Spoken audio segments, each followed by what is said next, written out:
Indians आज के time में न्यू ऑयल, कोल और गैस बन चुके हैं। ये स्टेटमेंट सिर्फ एक लाइन नहीं बल्कि यूएस के H1B इकोसिस्टम में हो रहे बड़े बदलाव का साफ संकेत है।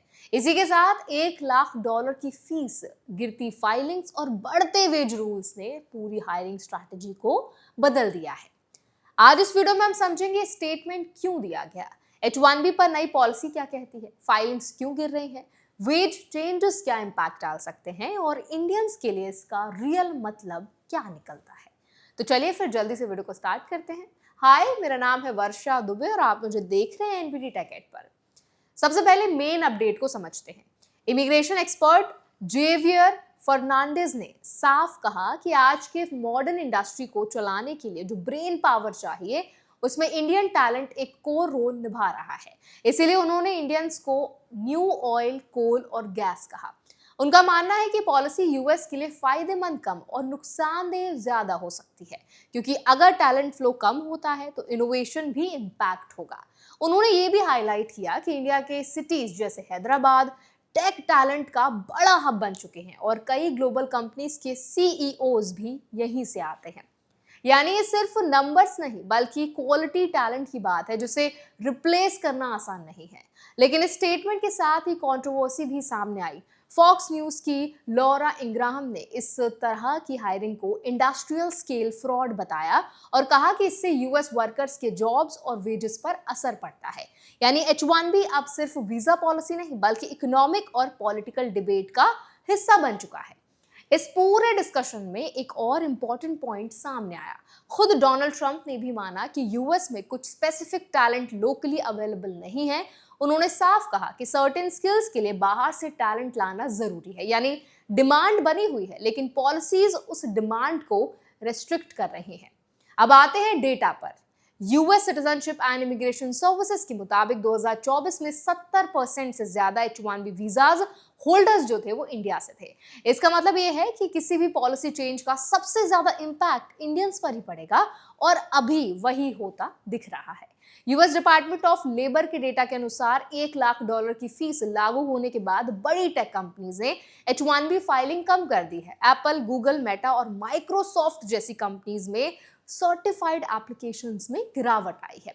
मेटा और गूगल में तो फाइलिंग्स लगभग आधी कम हो गई हैं। यानी कंपनियां अब कॉस्ट और पॉलिसी दोनों को ध्यान में रखकर हायरिंग कर रही हैं। यहाँ एक इंपॉर्टेंट एक्सेप्शन भी है।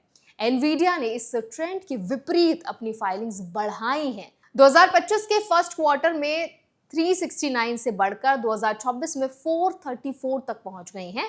इसका कारण एआई सेक्टर में तेजी से बढ़ती डिमांड है और कंपनी के सीईओ जेनसन हुआंग ने भी कहा कि हायर कॉस्ट के बावजूद स्किल्ड इमिग्रेंट्स की हायरिंग जारी रहेगी। यानी जहां डिमांड क्रिटिकल है वहां हायरिंग रुक नहीं रही। अब सबसे जरूरी हिस्सा, रूल्स क्या कहते हैं। देखिए, $1 लाख की फीस हर केस में लागू नहीं होती। ये फीस तभी देनी होती है जब एम्प्लॉयर यूएस के बाहर से वर्कर को कॉन्सुलर प्रोसेसिंग के थ्रू हायर करता है। लेकिन अगर वर्कर पहले से यूएस में किसी दूसरे वीजा पर मौजूद है और जॉब चेंज करता है तो ये फीस लागू नहीं होती। इसका सीधा मतलब है कि कंपनीज अब एक्सटर्नल हायरिंग से बचकर इंटरनल हायरिंग या ऑलरेडी अवेलेबल टैलेंट पर ज्यादा फोकस कर रही हैं। इसके साथ एक और बड़ा चेंज प्रपोज्ड है, wage rules. Department of labour ने मिनिमम वेजेस को 21% से 33% तक बढ़ाने का प्रपोजल दिया है। एंट्री लेवल सैलरीज में $14,000 से $24,000 तक की बढ़ोतरी हो सकती है और चारों वेज टायर्स रिवाइज होंगे। अगर ये लागू होता है तो हायरिंग कॉस्ट और बढ़ जाएगी, जिससे कंपनीज और सिलेक्टिव हो जाएंगी। अब इंडियंस के लिए इसका प्रैक्टिकल मतलब समझना जरूरी है। सबसे पहले डायरेक्ट ओवरसीज हायरिंग के चांसेस कम हो सकते हैं क्योंकि उस पर कॉस्ट ज्यादा है। दूसरा, अगर कोई ऑलरेडी यूएस में है तो उसकी हायरिंग कंपैरेटिवली आसान हो सकती है क्योंकि उस केस में एम्प्लॉयर को एक्स्ट्रा फीस नहीं देनी पड़ती। तीसरा, कंपटीशन अब क्वांटिटी से हटकर क्वालिटी पर आ गया है। कंपनीज अब ऐसे कैंडिडेट्स चाहेंगी जो हायर सैलरी जस्टिफाई कर सके, यानी स्पेशलाइज्ड स्किल्स की इंपॉर्टेंस और बढ़ गई है। और चौथा, अगर पॉलिसीज इसी तरह स्ट्रिक्ट रहती हैं तो इंडियन टैलेंट का एक हिस्सा यूएस के बजाय इंडिया या दूसरे देशों में अपॉर्चुनिटीज एक्सप्लोर कर सकता है। इस पूरे सिनेरियो का सीधा टेक अवे ये है कि इंडियंस की वैल्यू ग्लोबल मार्केट में बहुत हाई है। लेकिन पॉलिसीज उस वैल्यू को किस तरह यूटिलाइज किया जाएगा ये तय कर रही हैं। और इस समय H1B इकोसिस्टम एक ऐसे फेज में है जहां डिमांड और रेस्ट्रिक्शंस दोनों साथ साथ चल रहे हैं। इसीलिए हर डिसीजन अपडेटेड रूल्स और चेंजिंग हायरिंग ट्रेंड्स को ध्यान में रखकर लेना ज्यादा जरूरी हो गया है। तो आई होप ये वीडियो आपके लिए हेल्पफुल रहा होगा। अब इस पूरे वीडियो पर आपका क्या फीडबैक है, आप क्या राय रखते हैं, हमारे साथ कमेंट्स में जरूर शेयर करें।